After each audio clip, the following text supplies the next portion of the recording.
அஸ்ஸலாமு அலைக்கும். Welcome to Riya சமையல். இன்னைக்கு நாம பார்க்க போற ரெசிபி அகர்-அகர் வச்சு மில்க் புட்டிங் ஒன்றும் பைனாப்பிள் புட்டிங் ஒன்றும் எப்படி செய்யலாம்னு பார்க்கலாம். இதுதான் இந்த அகர்-அகர். இதை சைனா கிராஸ்ன்னு சொல்லலாம், கடல் பாசின்னு சொல்லலாம். இப்போ இதை வச்சு 2 விதமான புட்டிங் செய்ய போறேன். ஒன்று மில்க் புட்டிங், அப்புறம் பைனாப்பிள் புட்டிங். 2 விதமான புட்டிங் செய்ய போறேன்.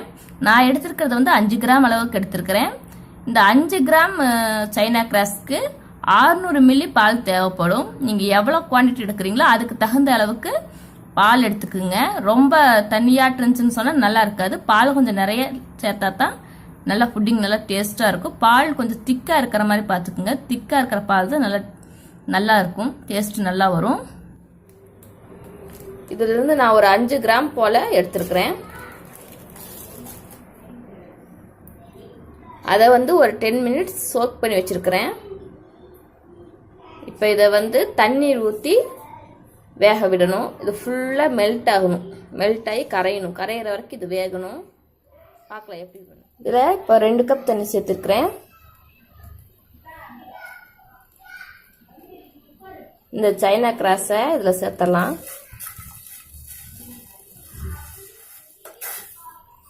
இது நல்லா கொதிச்சு வேகணும். இது ஃபுல்லாக கரைஞ்சிடணும். கரையிற வரைக்கும் வெயிட் பண்ணலாம்.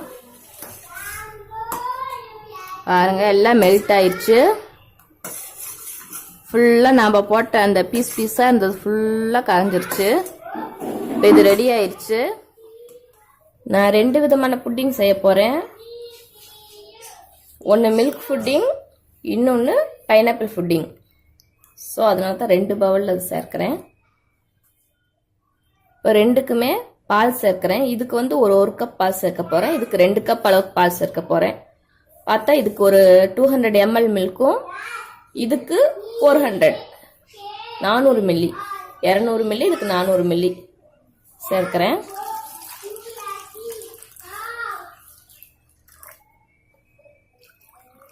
நான் இந்த பைனாப்பிள் கிரஷ் இதுக்கு சேர்க்கறதுனால இதுக்கு சர்க்கரை தேவைப்படாது. ஸோ மில்க் புட்டிங்க்கு மட்டும்தான் சர்க்கரை தேவைப்படும்.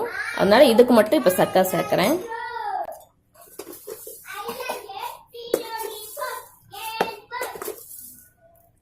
மூணு டேபிள் ஸ்பூன் சேர்க்கிறேன். பார்த்துக்கலாம், செக் பண்ணிட்டு பத்தலைன்னா சேர்த்துக்கலாம்.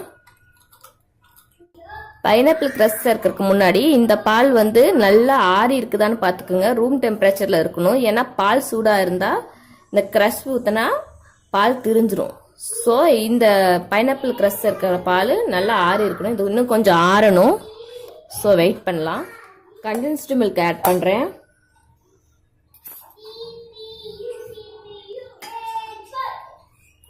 இதுக்கும் சேர்க்கிறேன். நல்லா மிக்ஸ் பண்ணி விட்டுக்குங்க.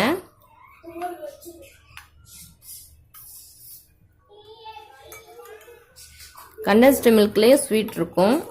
ஸோ பார்த்து சர்க்கரை சேர்த்துக்குங்க. பால்கோவாவும் ஆட் பண்ணலாம். ஸ்வீட்லெஸ் பால்கோவாவும் ஆட் பண்ணலாம். இது நல்லா ஆறிடுச்சு. இப்போ இதில் பைனாப்பிள் கிரஷ் சேர்க்கலாம்.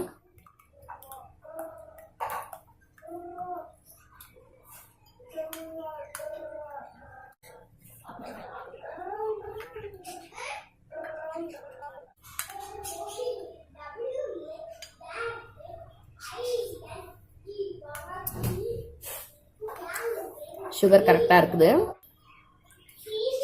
நான் லைட்டாக கொஞ்சம் ஃபுட் கலர் சேர்க்குறேன். எல்லோ கலர் பார்க்கறதுக்கு நல்லா இருக்கும். ஏலக்காய் தூள் சேர்க்குறேன். இப்போ இதில் நட்ஸ் சேர்த்துக்கலாம். நான் பாதாமும் பிஸ்தாவும் சேர்க்குறேன். இப்போ இதை சின்ன சின்ன பவுலில் ஊற்றி ஃப்ரிட்ஜில் வச்சிடலாம்.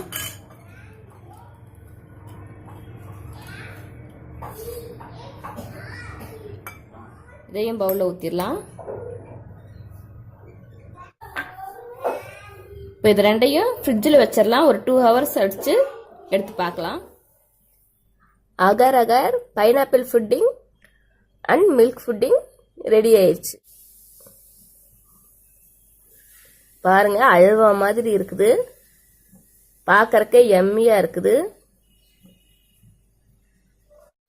ரியா சமையலை சப்ஸ்கிரைப் பண்ணுங்கள். அப்படி பக்கத்தில் இருக்க பெல் சிம்பிளையும் கிளிக் பண்ணிவிடுங்க. அப்போ தான் என்னுடைய அப்டேட்ஸ் உடனுக்குடன் நீங்கள் பார்க்க முடியும்.